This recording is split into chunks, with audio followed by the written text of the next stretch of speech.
yo, what's up mga kamandag? Nandito tayo sa labas.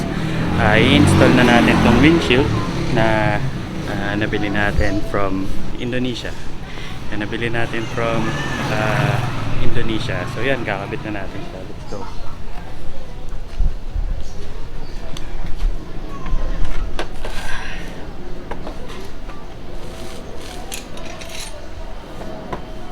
Baba mo ko na.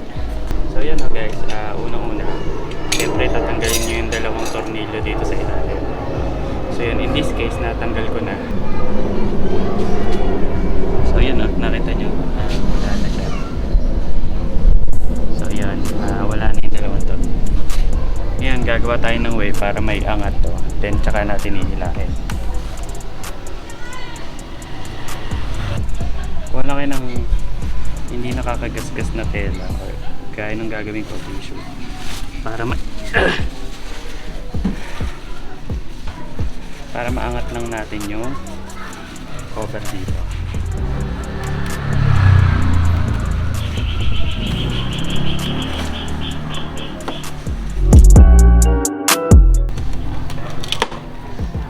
Ayan na, maririnig nyo siya mag-i-snap. So galaw nyo lang sa kaliwa sa kanan. So yun, pag narinig nyo na yung clip, hilahin nyo lang siya pababa.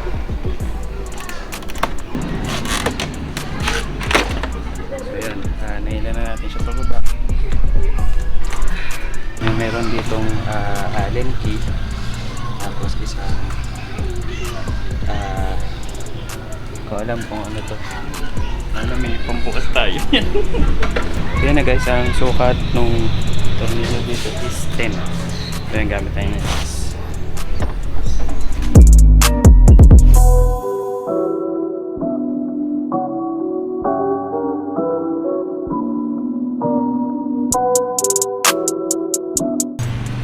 So yan, ang after nun, standard allen kit tayo dito sa dalawa.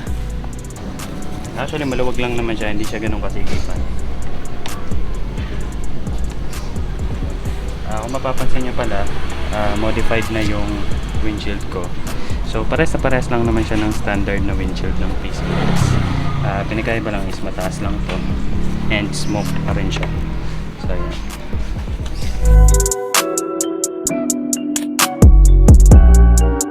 Tanggal na natin. Papalit. Lalagyan na natin yung bago.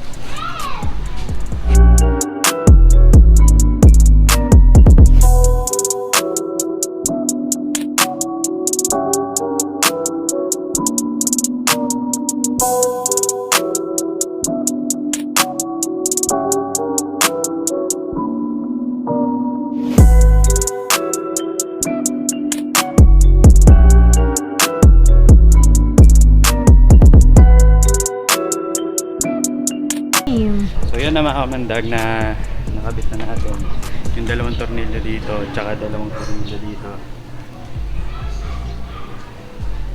So yun, all good na. So yan, thank you sa panonood. Nakita nyo naman, ipapalabas ko dito yung before and after para makita nyo kung ano yung pinagbago at ano yung ginaganda. Let's go!